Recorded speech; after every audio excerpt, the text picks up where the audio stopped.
का भी धन्यवाद दूंगा कि जो आप लोग भी, मुझे उम्मीद है कि जैसे हमने देखी फिल्म, हम लोगों ने सभी ने मिलके, आप लोगों को भी देखने का मौका मिला होगा। उससे बड़ी बात है कि आपसे मिलने का फिर एक मौका मिल रहा है हमें और आपको। ये फिल्म हमारे वीर जवानों के लिए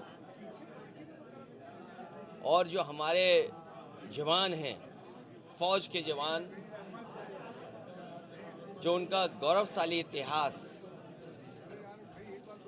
जिसमें हम लोग गर्व करते हैं, उसको याद दिलाता है। दुनिया की फौजों में सबसे बहादुर फौज और जो कठिन परिस्थितियों में हमारी सीमा की रक्षा करती है, वो हमारी फौज है। रिजांगला और उस समय के जो युद्ध के बारे में जो जानकारी मिली है, एक सच्ची घटना, एक वॉर, एक लड़ाई जिसका बहादुर जवानों ने मुकाबला किया। ऑर्डिनरी कैप्टन की उपाधि मिली है रामचंद्र यादव जी को, और बहुत सारे लोग जो बहादुर जवान उनके साथ थे, परमवीर चक्र से सम्मानित सितान सिंह, उनकी सबकी बहादुरी की एक जो फिल्म बनी है, हर एक को देखना चाहिए और याद रखना चाहिए कि कितना जोखिम भरा, कितना चैलेंजिंग और कितना कठिनाई भरा हमारा भारत का वो टेरेन है, वो इलाका है।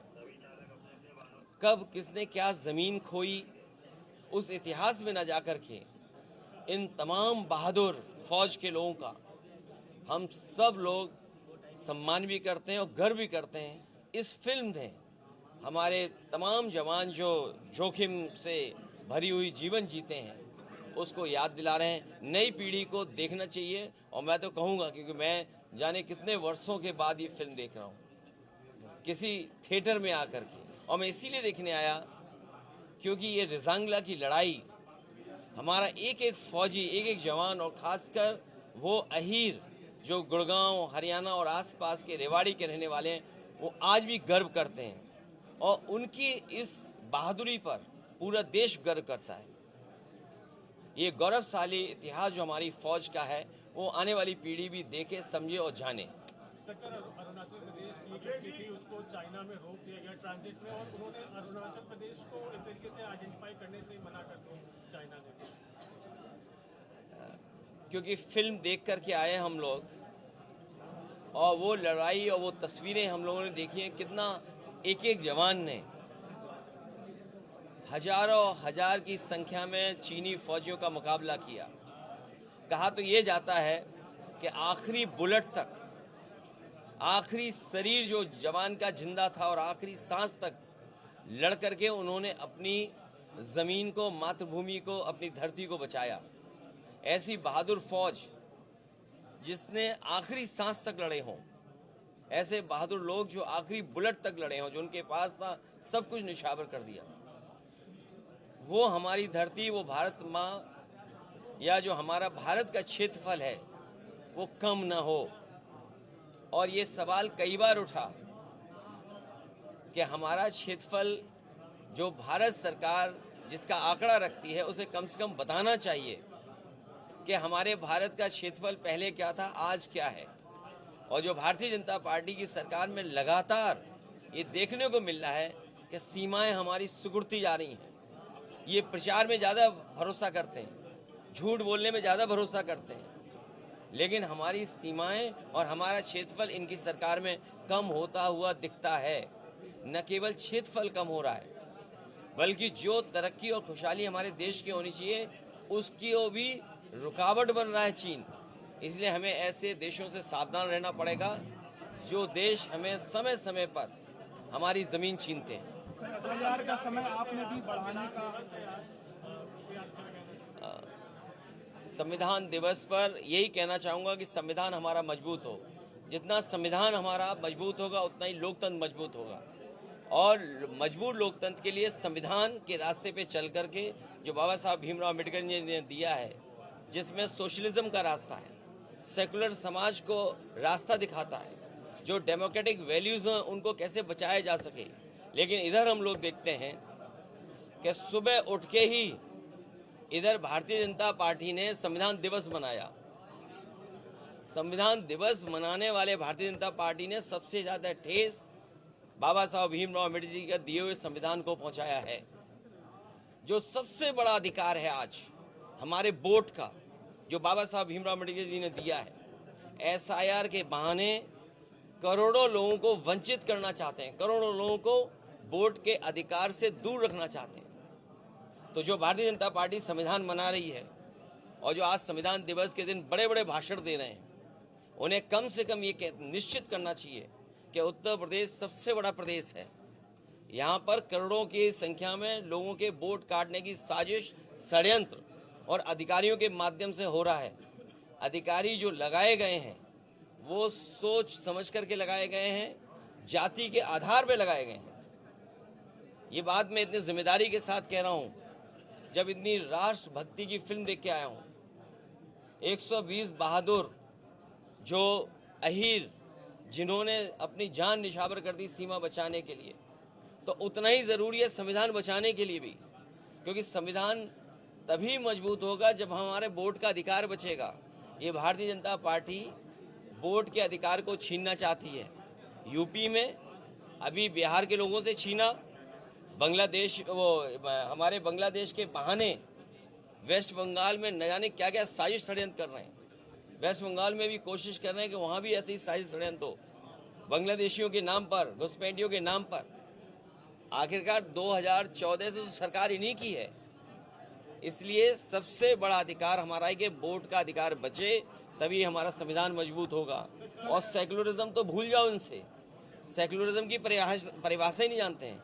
सुना है कि प्रेम्बल पढ़ रहे थे, प्रेम्बल में सबसे बड़ी बात है सोशलिस्ट कंट्री हो, सेकुलर कंट्री हो, डेमोक्रेटिक कंट्री हो। इनकी सरकार में न सोशलिस्ट बचे हैं न सेकुलरिज्म बचा है, और अब एसआईआर ला करके हमारे लोकतंत्र को भी खतरा पैदा कर दिया। मैं अभी भी मांग कर रहा हूँ। 4 लोगों की मौत जो है वो हो चुकी है, जिसमें जो देखिए, ये गोंडा में एक अध्यापक, मैं नाम दिमाग से उतर रहा है क्योंकि 120 बहादुर देख के आया हूँ, तो यादव जो हमारे अध्यापक थे उनकी जान चली गई। और एक कोरी बिरादरी के थे जो फतेहपुर में, जिसकी शादी होने वाली थी, वो आत्महत्या कर लिया। और जो आपके माध्यम से जानकारी मिली गई, इलेक्शन कमीशन तो बता नहीं रहा, ना सरकार बता रही है, बड़े पैमाने पर बीएलओ की जान गई है। और मजबूरी में मुझे बीएलओ के पक्ष में भी पत्र लिखना पड़ा, जानकारी देनी पड़ेगी किस मेंटल प्रेशर में वो काम कर रहे हैं। और सरकार का दबाव है कि वो कैटेगरी में सबके जल्दी फॉर्म भर दो। जैसे उन्होंने क्या किया, जो मैंने प्रेस कॉन्फ्रेंस में आपके सामने बताया कि फॉर्म बंट गया, बीएलओ ने फॉर्म बांट दिए। अगर मैं रैंडम पूछूं किसी से किसको फॉर्म मिला है, बीएलओ ने दिया, बताते हैं किसी को फॉर्म नहीं दिया। यहाँ किसी को फॉर्म मिला बीएलओ का, तो जानते हो फॉर्म, देखिए सब 18 साल से ऊपर हैं ये लोग, 18 साल से ऊपर हुआ, और इनको किसी को बीएलओ फॉर्म नहीं मिला, दिए नहीं बीएलओ ने फॉर्म। और जो आंकड़ा कंप्यूटर में बता रहा है कि बीएलओ ने 99.45% फॉर्म बांट दिए हैं। अब उन पे प्रेशर है, क्योंकि आज तारीख क्या हो गई है, आज 26 तारीख है। तो सोचिए 8-9 दिन में उन्हें पूरा भरा हुआ दिखाना है। तो वो बहुत सिंपल काम कर रहे हैं। जो आखिरी कैटेगरी है उसमें बिल्कुल जल्दी से फॉर्म भरे दे रहे हैं। इसका मतलब ये हुआ कि 2-2.5 करोड़ लोगों का, और उससे हो सकता है यूपी में 3 करोड़ लोगों का वोट काट देंगे ये लोग, 3 करोड़ लोगों का वोट काट देंगे। अब आप सोचिए, ये मत पूछो कौन, भाजपा चुनाव आयोग दोनों एक हैं। और सोचिए, आज आपने तो सुना होगा ना, कितने लंबे लंबे भाषण दे रहे थे बीजेपी के लोग संविधान पर। उससे पूछिए डेमोक्रेसी कैसे बचेगी बिना वोट के। और जब सेकुलर हमारी फैब्रिक है, सेकुलर फैब्रिक को सबसे ज्यादा चोट कौन पहुंचा रहा है, हमारे भाईचारे पर, हमारे एक दूसरे का जो लगाव था, एक दूसरे के प्रति हम लोग एक दूसरे के गले मिलते थे, तो भाईचारे को कौन सबसे ज्यादा ठेस पहुंचा रहा है, भारतीय जनता पार्टी। और सोशलिस्ट तो शब्द ही हटा दो इनको, कि इन्हें चिंता ही नहीं है सोशलिज्म क्या है। बड़े बड़े उद्योगपतियों को सब लाभ पहुंचा रहे हैं। सुनने में आया है 10 लाख करोड़ से ज़्यादा उधार बांट दिया है। अगर आपको अमीर बनना है, उधार में पैसा ले लो, कारोबार कर लो, उधार में पैसा ले लो और बड़े बन जाओ। तो ये नई रणनीति है भारतीय जनता पार्टी के, कि अपने लोगों को ही लोन दीजिए, अपने लोगों को उधार दीजिए, उन्हीं को बड़ा बना दीजिए, उन्हीं के अंडर सबको ले आओ। और यही हालत हमारे चैनलों की भी हो गई। धीरे धीरे उनकी भी स्थिति यही हो गई, क्योंकि उनको चलाने के लिए कोई बजट चाहिए। अगर बजट मना कर देंगे तो चैनल नहीं चलेंगे। तो इसलिए बजट की लूट भी है। तो ये कैसे लोकतंत्र मजबूत होगा, आप सोचिए। सर, पीडीए की आप बात करते हैं, भारतीय जनता पार्टी हिंदुत्व का और धर्म का सहारा लेकर मैदान में, क्या पीडीए आपका जो है वो कमजोर कर पाएंगे पीडीए को? आप बात, हालांकि मैंने कार्यक्रम पूरा नहीं देखा और मेरी जानकारी भी नहीं है, और इसकी जानकारी अगर आप ला दोगे तो इससे मदद हमारी भी होगी और पीडीए के लोगों की भी मदद होगी। सुना है कि अभी कार्यक्रम में पीडीए के लोग ढूंढ ढूंढ के बुलाए गए थे। अरे सोचो, बीजेपी को ढूंढना पड़ रहा है पीडीए के लोगों को। अरे हमें बताए होते, हम सूची दे देते आपको। सबसे बड़े पीडीए यही खड़े हैं। नहीं, आप तो नहीं बुलाएंगे। क्यों बुलाएंगे आप? फौजी आ जाओ, फौजी को आ जाओ, विशाल आ जाओ। हैं तो अब आप बताइए, पीडीए के लिए सूची बनाई जा रही है कि पीडीए के लोग बुलाए जाएंगे। तो ये जो हमारा साथी कह रहा है, ठीक कह रहा है। पीडीए से घबराए हुए लोग हैं।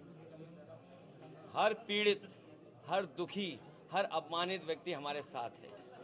पिछड़े, दलित, आदिवासी, अल्पसंख्यक भाई, हम उनके साथ हैं। इसलिए पीडीए के लोग पीडीए के साथ पीडीए की सरकार बनाने जा रहे हैं। सर, आपने कल एक पोस्ट किया कि आप जो मंदिर बनवा रहे हो वो मंदिर बनवा, वो जब बन जाएगा उसके बाद आप बाकी जगहों पर भी जाएंगे, तो आप मंदिर? नहीं, देखिए ऐसा है, हम तो जन्म से धार्मिक हैं। जो मुझे लोग बताते हैं कि जब हमारा जन्म हुआ था तो छठी मनाई गई थी। मनाया जाता है। वो धर्म कौन सा होता है? हिंदू धर्म में। तो औरों से पूछो, उनकी छठी मनी थी कि नहीं मनी थी? सोचिए आप। हम तो हैं ही जो हैं, लेकिन हमारी लड़ाई है पीडीए को सम्मान देना। हाँ, आधी आबादी भूल गए।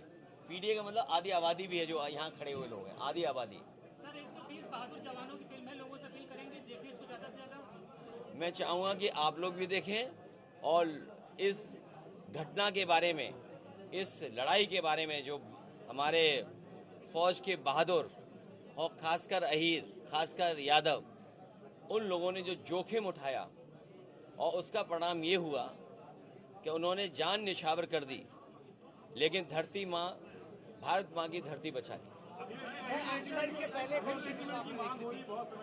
अरे भाई, मैं तो बहुत दिनों से मांग रहा हूँ। ये जो गुजरात के अहीर हैं, हरियाणा के अहीर हैं और राजस्थान के अहीर भाई लोगों से हमारा निवेदन है कि अगर हम अहीर रेजिमेंट मांगते हैं तो गुजरात में हमारा पुतला फूंकते हैं।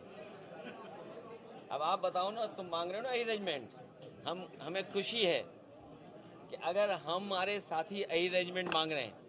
पहली इकलौती पॉलिटिकल पार्टी है जिसने अपने मैनिफेस्टो में ये लिखा कि अहीर रेजिमेंट होनी चाहिए।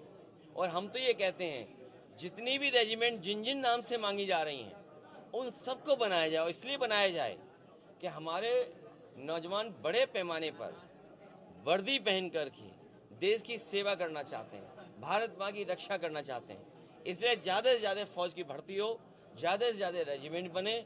और मैं इस मौके पर फरहान अख्तर जी को बधाई दूंगा, उनकी पूरी टीम को बधाई दूंगा, जिनकी वजह से मुझे मौका मिला फिल्म देखने का। इधर वर्षों से हमने फिल्म नहीं देखी थी और थिएटर में आके कोई फिल्म नहीं देखी थी।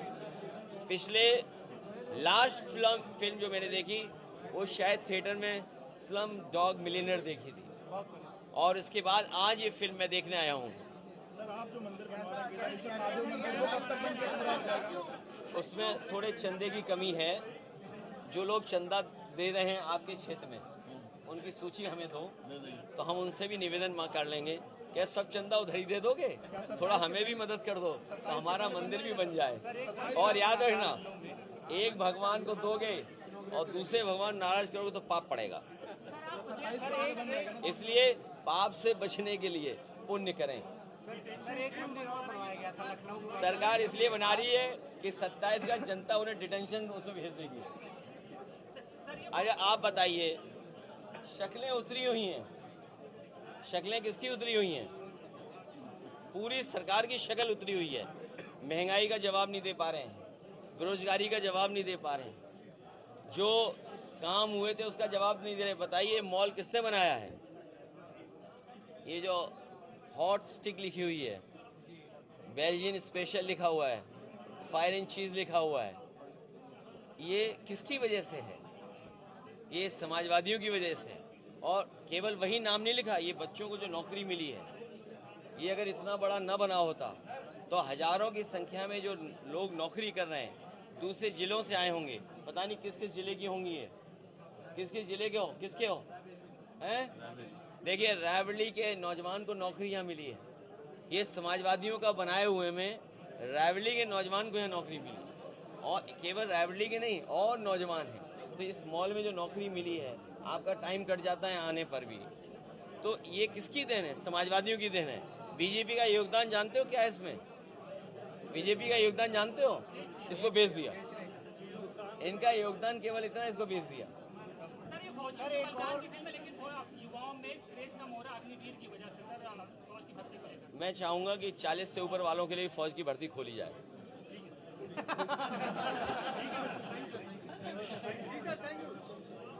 और आप लोगों ने फिल्म देखी कि नहीं देखी? चलिए बहुत धन्यवाद आपका।